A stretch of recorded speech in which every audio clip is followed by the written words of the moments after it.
Hey everybody, this is Anthony Nunez coming to you from the Houston Gamblers War Room. This is where the magic happens for HoustonGamblers.com. We do our video, we do our phone calls, our research, basically everything you see on the website's done right here in my office. And haven't done a video in a while, probably almost a couple of years, and I think I'm going to go ahead and start doing a few because lately I've been on a kick watching YouTube videos of, I grew up in the 80s and I've been watching these videos of guys tracking down these classic video games from the 80s, and basically they just roll a camera and have a little fun. You know, they don't have to be overly produced to be interesting, in my opinion anyway. So that's kind of what I think I'm going to go ahead and do, is not really add a lot of production, but hopefully give you some content that you might find interesting if you're a fan of the USFL or the Gamblers. Like I said, it's probably been about 2 years since I did a video, and I chose today because I'm at home sick, so I look like crap, I sound like crap, so hey, let's shoot a video. There's a few things that I just kind of wanted to mention today just to kind of get the ball rolling. And if you look at the origins of the Houston Gamblers Football Club, obviously Jerry Argovitz is considered the father of the Gamblers. He's really the guy who set this ball rolling, and he also had a general partner by the name of Bernard Lerner, and they both attended the reunion in the summer of 2010, so it was really nice seeing them, meeting them in person. They're both were doing very well, both very nice guys. So I decided to maybe highlight a few documents and show you a couple of things that go back to the origins of the club. You may be familiar with a fellow by the name of David Dixon.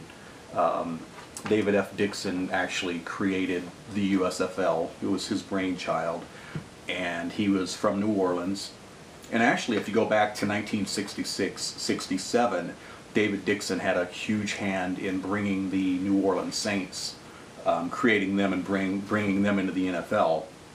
And he later sold his interest from the Saints and made a few dollars, and you know, several years later he's creating the USFL. It's interesting, just kind of on a side note, David Dixon used to hate when people would try and compare the USFL to the WFL, which only existed for a couple of years back in the mid-70s. And you know, a lot of the correspondence I've read, David Dixon is just adamant, and he had nothing to do with the WFL. He was really adamant that the league was undercapitalized. It was silly for them to go head-to-head against the NFL.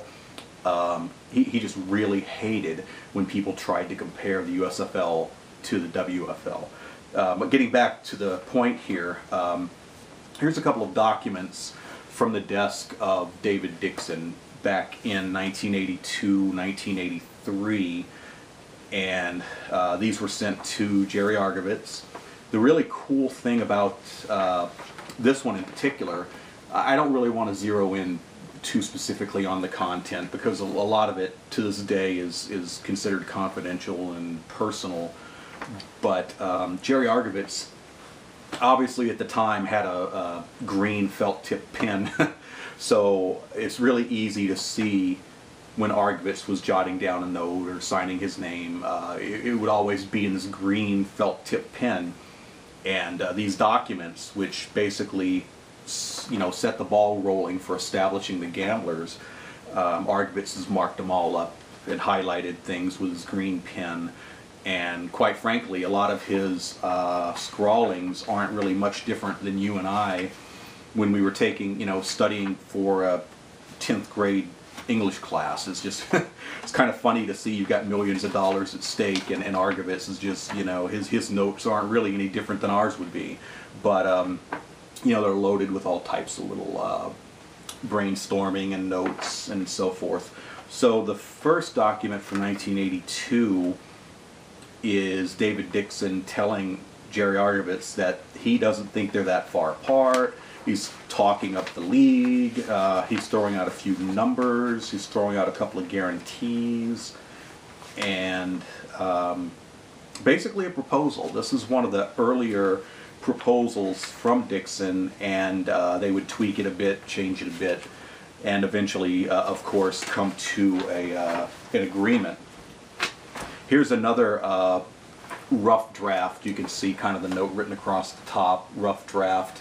They also sent a copy to Chet Simmons, who was the commissioner of the league, and David Dixon was basically highlighting his intentions to sell a franchise to Houston, because David Dixon had the franchise rights for many cities, since the league was once again his idea. A few more notes kind of scrawled on the back here. These are actually in black pen, so who knows who wrote those. So what that leads up to basically is we have a binder here, pretty aqua blue binder. Really not any different. Going back to English class, this really isn't much different than the type of folder you would use to turn in your English assignment in 11th grade. You know, the document I'm about to show you, you'd think that it might wind up in some leather $300 binder from Tiffany's, you know. But no, that wasn't the case. Even though a lot of money was thrown around and spent on the USFL, there were certain areas like this. This is a very utilitarian agreement document. It wasn't really important the type of folder that it was in. What we have right here, this is the original signed document that brought the Gamblers into existence. This is the expansion franchise, and this is Jerry Argovitz's copy. Obviously, Bernard Lerner, as a general partner, would also have his copy.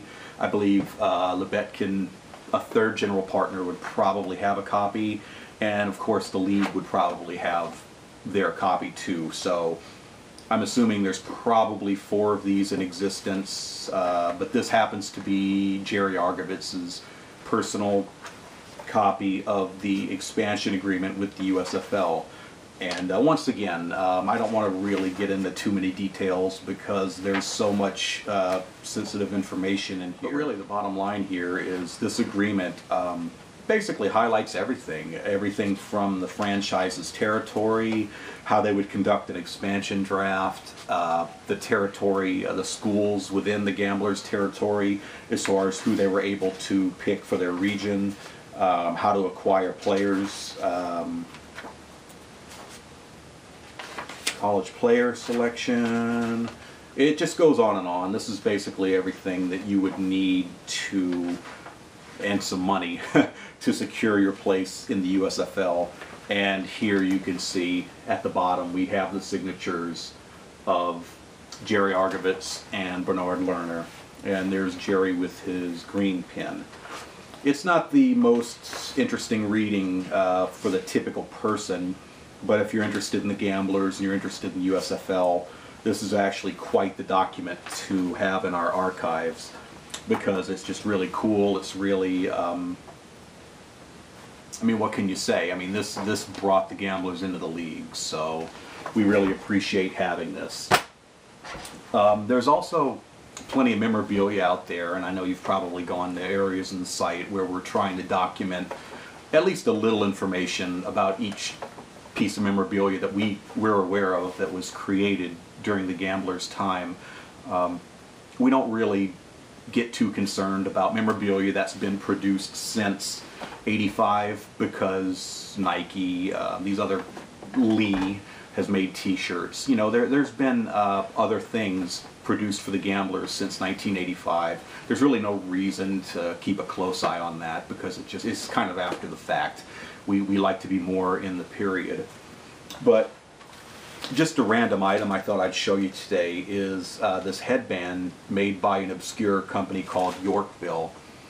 And the reason I picked this piece of memorabilia is because this is typical of an item that you would buy at a store, but it's the exact same item that a Gamblers player would also wear.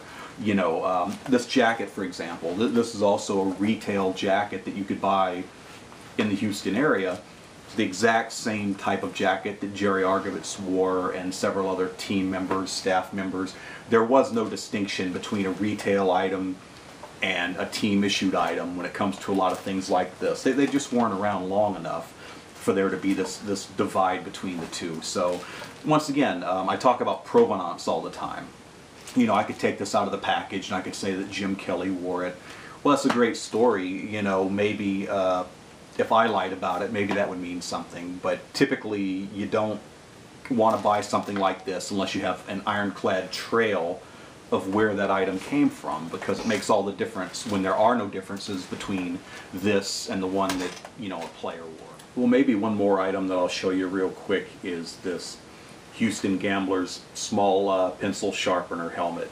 It basically is one of those gumball helmets that you would buy for 25 cents back in the 80s in a gumball machine.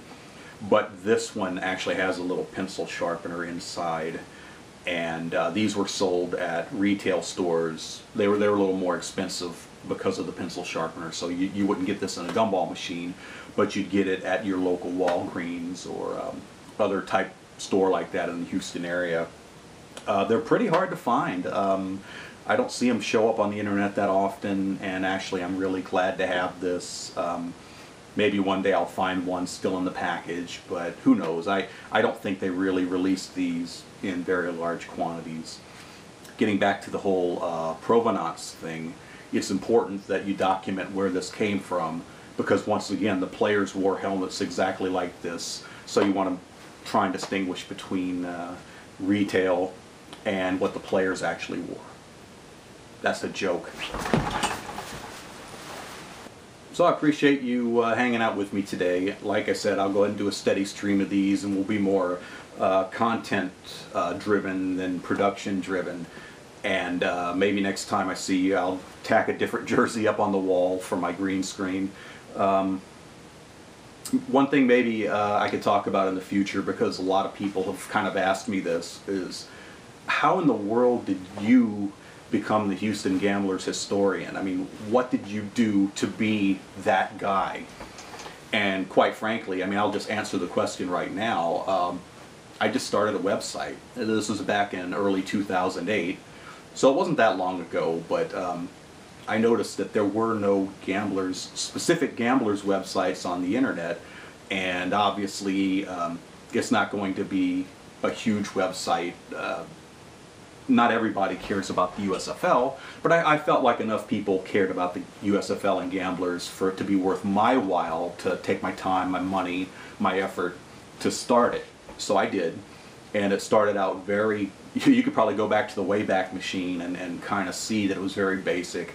I just typed in a little information about each player. I tried to find photos from wherever I could, tried to get a hold of a few DVDs, and just basically just start working. And what's cool about that is a lot of the information that I put on the website almost 5 years ago is still there, and you just keep building, making it bigger and better.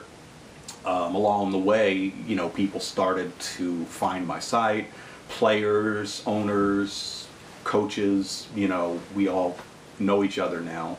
But it just started out with that simple website, and I think the key is anytime you want to start something, first make sure you're interested, because it's going to take you a lot of time and a lot of effort to do a good job. So you got to be interested.